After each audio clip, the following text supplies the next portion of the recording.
ഒരു മിനിറ്റ്.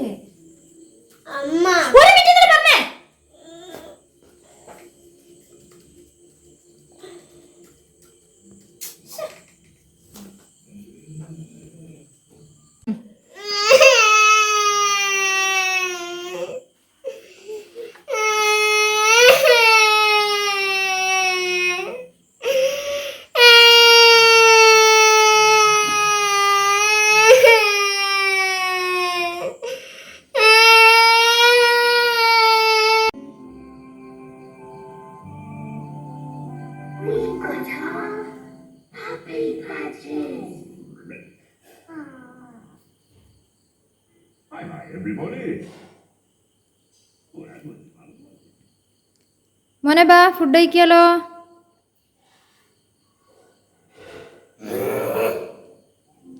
ബാ ബാ, ഭക്ഷണം കഴിക്കാം. മതിയാക്ക്. ഞാനിപ്പോ TV ഓഫ് ആക്കുവേ. വേം ബാ, മതിയാക്ക്.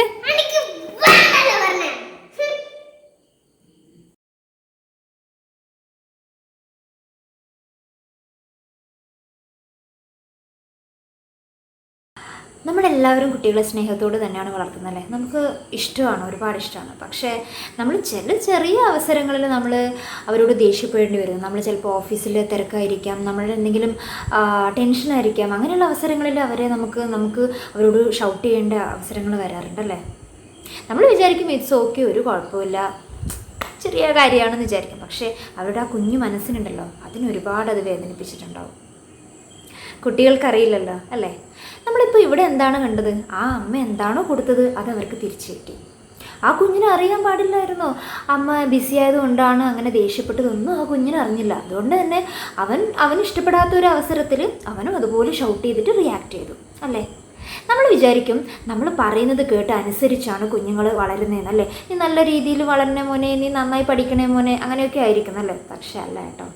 നമ്മൾ എന്താണോ ചെയ്യുന്നത് അത് നമ്മുടെ കുഞ്ഞുങ്ങൾ നോക്കി കണ്ട് കോപ്പി അടിച്ച് അങ്ങനെ വളരുകയാണ്. അപ്പോൾ be very careful with your kids. നമ്മൾ അവരോട് ഇടപഴകുന്ന സമയത്ത് വളരെ സ്നേഹത്തോടും സമാധാനത്തോടും കൂടി മാത്രം ഇടപഴകുക. Be humble, be polite, be kind, be honest with your kids. എങ്കിൽ മാത്രമേ ഈ ഗുണങ്ങളൊക്കെ നമുക്ക് അവരിൽ നിന്നും തിരിച്ചു കിട്ടുള്ളൂ. കുഞ്ഞുങ്ങളുടെ മനസ്സുണ്ടല്ലോ, അതൊരു വൈറ്റ് പേപ്പർ പോലെയാണ്. നമുക്ക് നല്ലതും ചീത്തയും എല്ലാം എഴുതിയിടാം. അവരെപ്പോഴും അവർ വളർന്നു വരുന്ന സാഹചര്യങ്ങളിൽ നിന്നും എല്ലാം ഓരോ കാര്യങ്ങൾ ഒപ്പിയെടുക്കുകയാണ് അവർ. അതുകൊണ്ട് നമ്മൾ ആ വൈറ്റ് പേപ്പറിൽ എഴുതുമ്പോൾ നല്ല കാര്യങ്ങൾ മാത്രം എഴുതാൻ ശ്രദ്ധിക്കുക. ഞാൻ പറഞ്ഞു വരുന്നത് അവർ തെറ്റ് ചെയ്യുമ്പം അവർ വഴക്ക് പറയരുത്, ശിക്ഷിക്കരുത് ഒന്നുമല്ല കേട്ടോ. അത് അതിൻ്റെതായ രീതിയിൽ നമ്മൾ വഴക്ക് പറയുകയും ശിക്ഷിക്കുകയും എല്ലാം ചെയ്യണം. കാരണം എങ്കിൽ മാത്രമല്ല കുട്ടികൾക്ക് തെറ്റും ശരിയെല്ലാം മനസ്സിലാക്കാൻ പറ്റുള്ളൂ. പക്ഷേ at the end of the day they need a big hug അല്ലേ, ഒരു തുറന്നു പറച്ചിൽ. നമ്മളിപ്പോൾ എന്തെങ്കിലും ദേഷ്യപ്പെട്ടിട്ടുണ്ടെങ്കിൽ അത് നമുക്ക് പറയാനും അവരെ സമാധാനിപ്പിക്കാനും, അതുപോലെ അവരെന്തെങ്കിലും തെറ്റ് ചെയ്തിട്ടുണ്ട് അത് എന്താണ് തെറ്റ്, എന്തിനാണ് അങ്ങനെ ചെയ്തത്, എന്തിനാണ് നമ്മൾ വഴക്ക് പറഞ്ഞതെന്നൊക്കെ ഉള്ള ആ ഒരു തുറന്നു പറച്ചിലിനൊരു സമയമുണ്ടല്ലോ, അത് വളരെ ഇമ്പോർട്ടൻ്റ് ആണ്. കാരണം അത് കുഞ്ഞിൻ്റെ സ്വഭാവം രൂപീകരിക്കുന്നതിൽ ഒരുപാട് ഹെൽപ്പ് ചെയ്യും. അതുകൊണ്ട് നമ്മൾ ഒരു ദിവസത്തിൽ ഒരു അരമണിക്കൂർ നമ്മുടെ കുഞ്ഞുങ്ങളുടെ കൂടെ അവർ പറയുന്ന കുഞ്ഞു കുഞ്ഞു കാര്യങ്ങളും കുഞ്ഞു കുഞ്ഞു തമാശകളൊക്കെ കേൾക്കാനുള്ള സമയം കണ്ടെത്തണം. എങ്കിൽ മാത്രമേ നമുക്ക് കുഞ്ഞുങ്ങളെ നല്ല രീതിയിൽ വളർത്താൻ പറ്റുള്ളൂ.